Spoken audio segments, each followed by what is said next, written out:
My name is Zach Serrano, and I am the Dean of Culture at the Denver Center for International Studies at Montbello.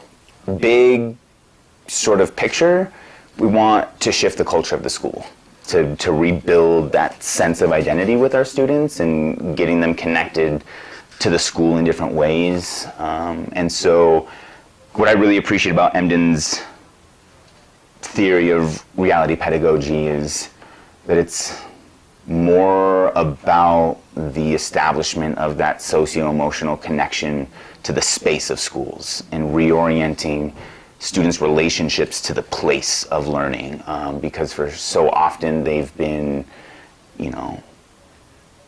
put into these systems and structures that reject who they are and force them to assimilate into this way of being that disrespects where they come from, that they can perceive. They may not be able to articulate it or understand that, but they sure can feel it, and because of those feelings they act in certain ways, and there's this inherent resistance.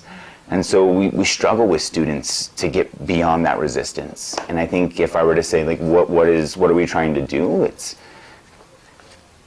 to bridge that gap, to fix that disconnect and help students to realize that school doesn't have to be what they've always experienced it to be, and that together we can build something different and beautiful, and we can resist. We want to resist the traditional educational model. We want you to use your voice to challenge things that are unjust, and how do we do that in school? We can do that, but it requires a different model, and it's repairing that trust with kiddos that things can be different.